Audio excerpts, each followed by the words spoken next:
찬송가 591장으로 찬송합니다. 591장 찬송입니다.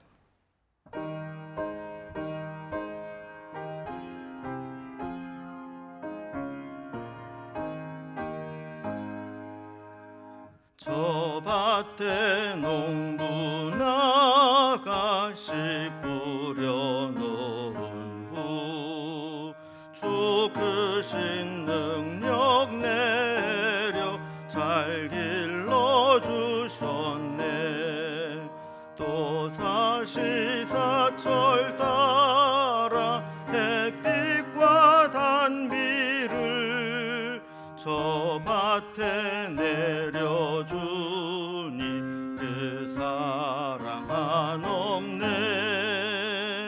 온갖 귀한 선물 주님이 주신 것, 그 풍성하신 은혜를 다 감사드리세. 저 산과 들을 보라 참 아름답구나. 길가에 고운 꽃도 주님의 솜씨라. 저 공중 나는 새도 다 먹여주시니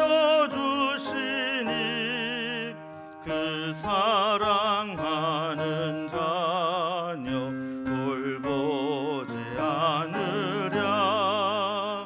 온갖 귀한 선물 주님이 주신 것, 그 풍성하신 은혜를 다 감사드리세.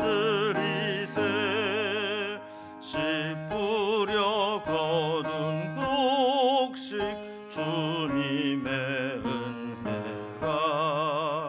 우리의 몸과 마음 새 힘이 넘치네. 주 은혜 받은 우리 참 감사하면서 이 예물들이 오니 다 받아주소서. 온갖 귀한 선물 주님이 주신 것, 그 풍성하신 은혜를 다 감사드리세. 아멘. 아멘. 우리 함께하는 하나님 말씀은 구약성경 레위기 23장 15절에서 25절까지 말씀입니다. 레위기 23장 15절에서 25절까지 구약성경 182면에 있습니다. 이 말씀을 제가 봉독하겠습니다. 안식일 이튿날 곧 너희가 요제로 곡식단을 가져온 날부터 세어서 7 안식일의 수효를 채우고 7 안식일 이튿날까지 합하여 50일을 계수하여 새 소제를 여호와께 드리되, 너희 처소에서 10분의 2 에바로 만든 떡 2개를 가져다가 흔들지니 이는 고운 가루에 누룩을 넣어서 구운 것이요 이는 첫 요제로 여호와께 드리는 것이며, 너희는 또 이 떡과 함께 1년 된 흠 없는 어린 양 7마리와 어린 수소 1마리와 숫양 2마리를 드리되, 이것들을 그 소제와 그 전제 제물과 함께 여호와께 드려서 번제로 삼을지니 이는 화제라.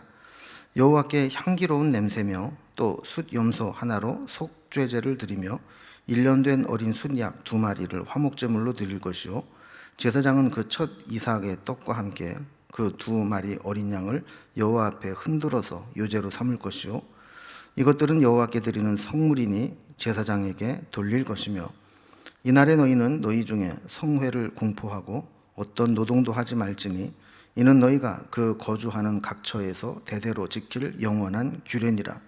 너희 땅에 곡물을 벨 때에 밭 모퉁이까지 다 베지 말며 떨어진 것을 줍지 말고 그것을 가난한 자와 거류민을 위하여 남겨두라. 나는 너희의 하나님 여호와이니라. 여호와께서 모세에게 말씀하여 이르시되, 이스라엘 자손에게 말하여 이르라. 일곱째 달 곧 그 달 첫날은 너희에게 쉬는 날이 될지니 이는 나팔을 불어 기념할 날이요 성회라. 어떤 노동도 하지 말며 여호와께 화제를 드릴지니라. 아멘. 우리가 레위기 23장은 이스라엘 백성들이 하나님 앞에 지켜야 될 절기에 대한 말씀들을 주고 있습니다. 우리가 살아가면서 이렇게 다이어리나 달력에 먼저 중요한 일정들을 먼저 이렇게 표시를 해놓고 나머지 일정들을 정하고 약속을 정하게 되는 것처럼 신앙이라고 하는 것은 하나님이 명하신 절기를 중심으로 해서 그것을 우선적으로 하나님 앞에 드리고 나머지 일상을 살아가는 것이 신앙의 가장 기본이다, 이렇게 볼 수 있습니다. 그래서 어제는 그 절기와 또 하나님의 계명대로 안식일, 또 유월절로 시작된 무교절, 그리고 처음 거둔 곡식을 바치는 절기까지 살펴보았습니다. 오늘 본문은 여기에 이어서 두 번째 거둔 곡식을 바치는 칠칠절과 또 새해를 알리는 나팔절에 대해서 말씀하는 내용을 살펴보게 됩니다. 오늘 본문은 이제 두 가지 주제인데 단락별로 구분을 해보면 15절에서 22절까지는 칠칠절에 대한 규례가 기록되어 있고 23절에서 25절까지는 나팔절에 대한 규례가 기록되어 있습니다. 그럼 첫 번째로 77절을 살펴봅니다. 자, 어제 살펴본 말씀을 보면 이스라엘 백성들이 하나님이 주신 땅에 들어가게 되면 그때가 마침 곡식을 처음 거두는 시기가 될 것이라고 말씀을 했습니다. 날짜로는 무교절이 시작된 다음 날이죠. 그때 곡식의 첫 이삭 한 단을 하나님 앞에 가지고 와서 그 제사장이 그것을 흔들어서 요제로 하나님께 드리고 첫 이삭과 함께 번제, 소제, 전제를 하나님께 드리라, 이런 규정을 살펴보았습니다. 이 첫 번째 거둔 곡식은 이제 보리가 됩니다. 77절은 여기부터 이제 시작이 됩니다. 그래서 15절과 16절을 보면 안식일 이튿날 곧 너희가 요제로 곡식단을 가져온 날에서 세워서 7 안식일의 수효를 채우고 7 안식일 이튿날까지 합하여 50일을 계수하여 새 소제를 여호와께 드리되 그랬습니다. 여기 15절 앞부분에 보면 너희가 요제로 곡식단을 가져온 날에서부터 세라 이랬는데, 요제로 곡식단을 가져온 날은 우리 어제 살펴본 초실절의 내용이죠. 자, 이 초실절로부터 세워서 7 안식일을 채우면 7 안식일 곱하기 한 주가 7일이니까 77절이 되는 겁니다. 그래서 이때를 77절이라고 부르고, 그 다음 16절에 보면 7 안식일 이튿날까지 합하라 그랬어요. 그러니까 77, 49인데 그 이튿날까지 합하면 50일이 되죠. 그래서 50일째 되는 날을 우리가 절기로 지키는데 이때를 우리가 후대에 오순절이라고 부릅니다. 그래서 오순절이라고 하는 한자를 보면 이게 5오자에 열흘 순자를 씁니다. 그러니까 열흘이 5개 있으니까 50일이 지난 날이다, 이런 뜻이죠. 우리 지난번 살펴본 유대인의 절기 도표를 통해서 보면 12시에서 1시 방향에 이 니산월이라는 달이 있습니다. 이것이 유대인의 절기의 달 이름인데 이곳에 기록되어 있는 곧 16일에 보면 이 첫 소산을 봉헌하는 날 그랬습니다. 이때가 초실절이죠. 그래서 보리를 한 단 가져다가 하나님 요제로 흔들어서 드리는 그런 날입니다.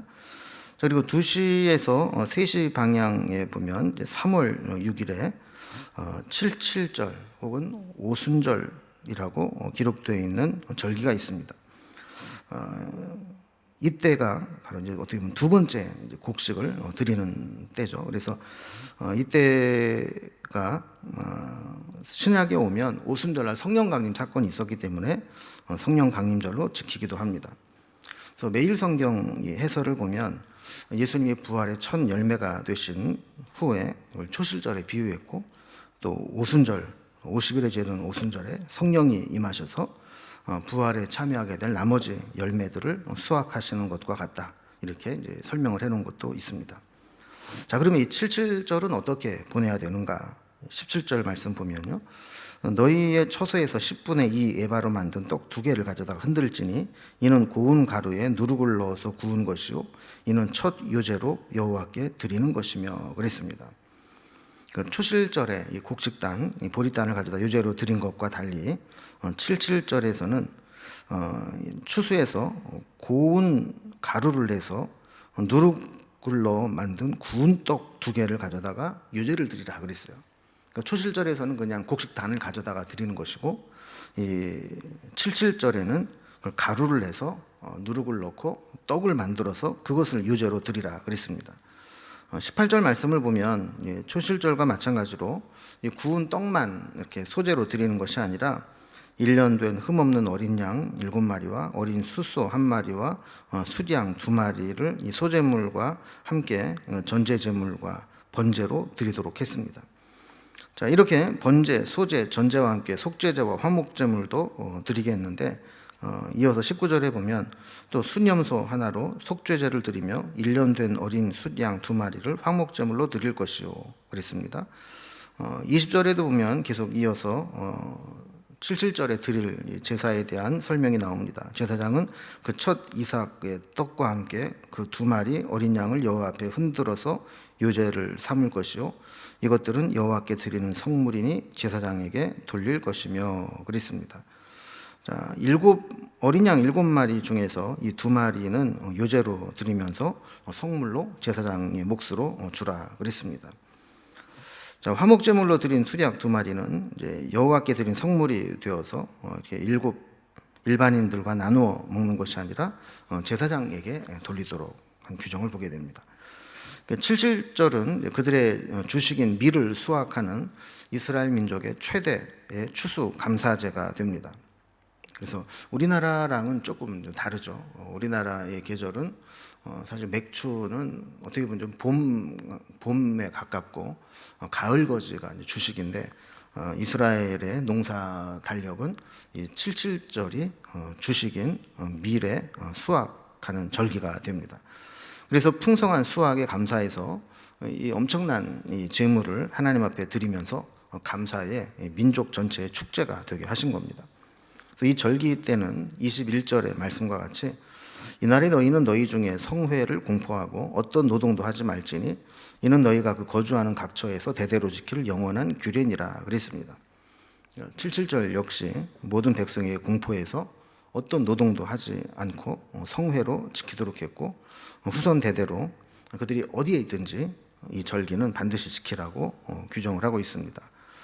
자, 그러면서 한 가지 더 중요한 사실을 말씀하는데, 소제, 번제, 또 전제, 속죄제, 화목제까지 성대하게 하나님 앞에 제물을 바치는 것은 농사를 지어서 1년 동안 큰 수확을 하게 인도하신 하나님께 감사하는 의미가 크죠. 그러나 하나님은 이 행복하고 풍성한 절기에 추수할 것이 없는 가난한 이들을 살피면서 그들에게도 나누어 줄 것을 율법으로 정해 놓으셨습니다. 그래서 22절 말씀을 보면 너희 땅에 곡물을 벨 때에 밭 모퉁이까지 다 베지 말며 떨어진 것을 줍지 말고 그것을 가난한 자와 거류민을 위하여 남겨두라. 나는 너희의 하나님 여호와이니라 그랬습니다. 그러니까 하나님은 하나님을 기쁘시게 하는 제사를 드리도록 명하시기도 하셨지만, 또 한편으로는 가난한 이웃들에게 그 풍성한 사랑과 은혜를 펼치고 나누기를 원하는 겁니다. 그래서 믿음의 사람들은 자기만 풍성히 거두고 즐거워할 것이 아니라 때로는 음지에서 어려움을 겪고 있는 이들을 돌보라 하는 것이 하나님의 말씀이죠. 자, 그런데 여기 보면 이 밭 주인이 다 수확을 해서 가난한 자에게 나눠주라 이렇게 말씀하지 않고, 밭 모퉁이는 베지 말고 그냥 남겨두라. 그리고 추수하다가 떨어진 것, 흘린 것이 있으면 줍지 말고 그냥 남겨두어서 가난한 자들이 와서 주워갈 수 있도록 해라. 이렇게 이야기를 했습니다. 자, 여기에는 가난한 이들에게 어떤 식량을 주는 의미도 있지만, 행여라도 그들의 마음이 상하지 않도록, 그리고 그들이 가서 그들도 추수에 참여했다라고 하는 일한 것에 대한 의미를 부여하기 위해서 이렇게 남겨두고 그들이 가져갈 수 있도록 한 것입니다. 그럼 우리가 내 어떤 목적을 이루기 위해서 나보다 더 힘 있는 사람에게 어떤 것을 갖다 주면 그것은 뇌물이 될 가능성이 많습니다. 그러나 갚을 능력이 없는 가난한 이웃에게 내 가진 것을 나누어 주는 것은 사랑과 은혜를 베푸는 것이라 이렇게 볼 수 있습니다. 세상 사람들은 이렇게 나누고 베푸는 것보다 뇌물 같은 것을 통해서 자기의 목적을 이루려고 하지만 우리 하나님의 백성들은 뇌물이 아니라 이렇게 서로 사랑을, 은혜를 베풀고 나누는 그런 나눔을 실천해야 된다라고 율법으로 이렇게 정해 놓은 것을 보게 됩니다. 그럼 우리도 각자 나름대로 은혜를 받은 대로 내가 벌었으니까 내가 다 쓰겠다 이런 의도가 아니라 내게 주신 것 중에 모퉁이와 같은 부분 정도는 내가 좀 나누겠다 이런 것을 실천할 수 있다면 이 사회는 훨씬 더 하나님의 은혜로 풍성해지리라 생각을 합니다. 이제 두 번째 나팔절을 한번 살펴보도록 하겠습니다. 이 나팔절은 유대인의 달력으로 7월 1일입니다. 그래서 24절을 보면 이스라엘 자손에게 말하여 이르라. 일곱째 달 곧 그 달 첫날은 너희에게 쉬는 날이 될지니 이는 나팔을 불어 기념할 날이요 성회라 그랬습니다. 그래서 7월 1일이 되면 수양의 뿔로 만든 나팔을 불어서 중요한 절기가 모여 있는 7월의 첫날이 된다는 사실을 알리고 또 이 날을 한 해를 시작하는 새해로 여기도록 했습니다. 성경학자들은 이스라엘 달력으로 7월이 실질적인 농사가 시작되는 시기로 봅니다. 우리가 농사를 지을 때 제일 먼저 하는 게 뭐냐면 땅을 이렇게 갈아엎는 거, 그거부터 이제 준비를 하지 않습니까? 여기부터 농사가 시작이 되는 거예요. 그래서 유대인의 절기 도표를 다시 한번 보면 6시 방향으로 맨 아래에 보면 그 7월 1일에 나팔절이라고 하면서 신년 이렇게 기록을 해 놓았습니다.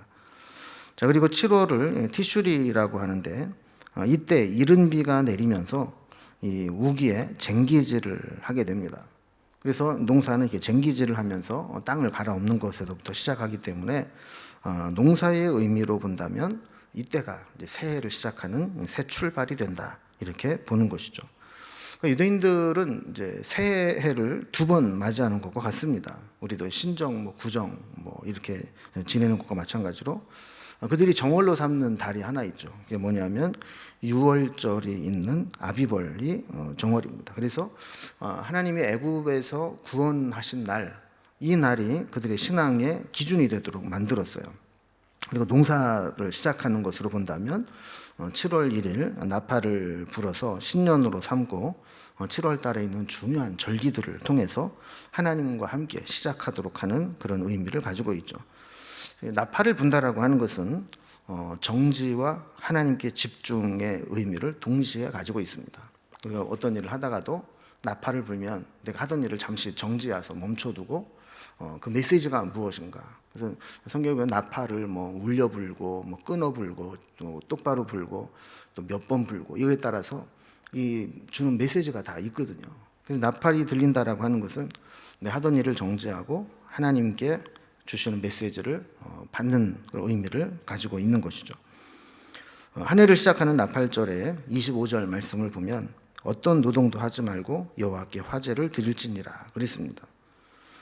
새해는 하나님께 제사를 드리고 일상의 노동을 잠시 내려놓고 하나님의 은혜로 시작하는 절기가 되어야 한다는 것입니다. 예배도 사실은 일상의 멈춤이라는 의미를 가지고 있습니다. 그래서 우리가 하던 일들을 잠시 멈추고 예배 시간이 되면 하나님 앞에 모여서 하나님을 바라보는 것이죠. 그래서 책에 이런 내용이 있습니다. 예배는 효율이 아니라 조율이다. 일의 효율을 찾는다면 일이 한참 잘 될 때 계속 이어서 일을 하는 것이 효율적일지 모르지만 예배의 목적은 생산성을 높이는 일의 효율이 아니고 내 삶을 하나님 앞에 조율하는 그런 시간이 된다라는 겁니다. 내 삶을 하나님 앞에 맞추어서 조율하기 위해서 잠시 멈추고 하나님 앞에 머무는 것, 이것이 예배라는 것이죠. 그리고 우리도 살다 보면 문제를 만나기 전까지는 내가 잘 사는지 잘못 사는지 잘 모릅니다. 근데 뭔가 문제가 터지고 나면 이 속도가 중요한 게 아니라 방향이 중요하고 내 삶의 원리가 중요하다는 것을 깨닫게 되죠. 그래서 하나님은 이런 사고가 나기 전에 이 절기를 통해서 계속해서 잠시 동안 우리의 삶을 중단하고 하나님께 우리의 삶을 조율하면서 하나님이 원하시는 방향으로 가도록 만드시는 것, 이것이 절기의 목적이라는 겁니다.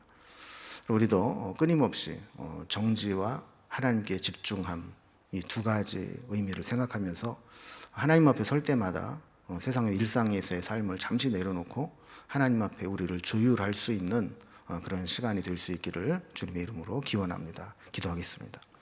하나님 아버지, 우리에게 주신 모든 것 하나님의 은혜임을 고백하고 풍성한 결실을 통해 하나님 앞에 77절의 제사를 드리고 또 주신 은혜에 감사할 뿐만 아니라 이웃과 나누도록 율법으로 정해놓으신 것들을 말씀으로 받습니다.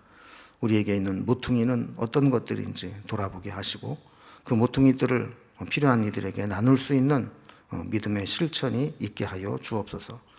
또한 나팔을 불어 새해를 알리고 우리 일상을 잠시 중단하고 하나님께 엎드려 우리의 삶을 조율하는 시간이 필요한 것처럼 우리도 매 주일마다 예배를 드리고 한 달마다 월삭 기도회로 모이고 중간중간 필요한 예배와 절기와 모임들을 할 때마다 정지와 하나님께 조율함의 원리를 기억하면서 늘 우리의 방향이 올바로 가고 있는지, 우리의 삶이 올바른 목적대로 살아가고 있는지 말씀 앞에, 하나님 앞에 돌아보는 시간이 될 수 있도록 인도해 주옵소서.